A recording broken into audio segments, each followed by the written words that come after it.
Bonjour toi! Si tu n'as pas regardé les précédentes vidéos de cette série, je te recommande vivement de les visionner pour bien comprendre cette vidéo. Nous avions vu que l'épouse de Dieu s'était montrée infidèle, dès lors il n'a eu comme obsession que de la sauver, de la purifier. Il avait déjà annoncé qu'il viendrait s'unir à elle, et il le confirme, ce sont les premières prophéties du plan du salut que l'on retrouve alors dans le sanctuaire de Moïse. C'est ainsi que l'on comprend que ce sanctuaire n'est que l'ombre de celui céleste, modèle du ministère terrestre et céleste du Messie. Pour obtenir le salut, le croyant vient ainsi de façon repentante avec un animal sans défaut et se présente à la porte du sanctuaire qui représente l'œuvre de Dieu fait homme, Jésus-Christ. Jésus est la porte qui nous conduit au salut et à la vie éternelle, car il n'y a de salut qu'en Jésus. Mais ce n'est que la première étape, car le salut passe par le pardon des fautes, car le péché mène à la mort. Et comme le péché mène à la mort, un sacrifice est nécessaire. Celui d'un animal sans défaut, dans la copie du sanctuaire, celui du Christ dans le modèle. Le sacrificateur transfère symboliquement les péchés du pécheur repentant sur l'animal, ce qui annonçait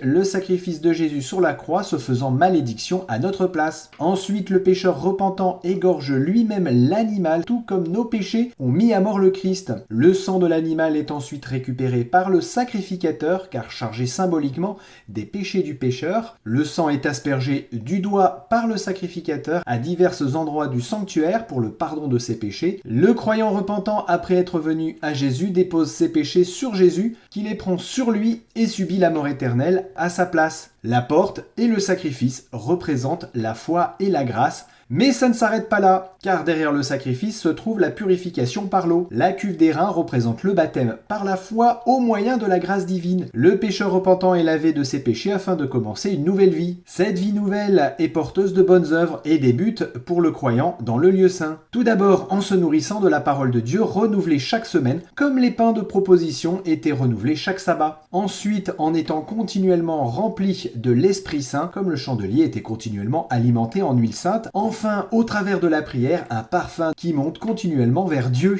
signe d'une relation intime avec lui. Jésus étant le centre de la Bible depuis le commencement jusqu'à la fin, il est aussi le centre du sanctuaire, comme victime expiatoire, mais aussi comme sacrificateur, œuvrant dans le sanctuaire pour son épouse, l'humanité ou l'Église. Il est celui qui fait le lien avec Dieu, mais le péché avait coupé ce lien en installant un mur entre la créature et son Dieu, entre l'épouse et son époux. En mourant sur la croix, Jésus a détruit ce mur, déchiré le voile qui séparait le lieu saint du Saint des Saints, recréant ce lien direct et aussi afin d'œuvrer dans le Saint des Saints pour le salut de son épouse. Nous découvrirons d'ailleurs ce ministère de Jésus dans le Saint des Saints dans la prochaine vidéo. D'ici là, que Dieu te bénisse abondamment. À bientôt.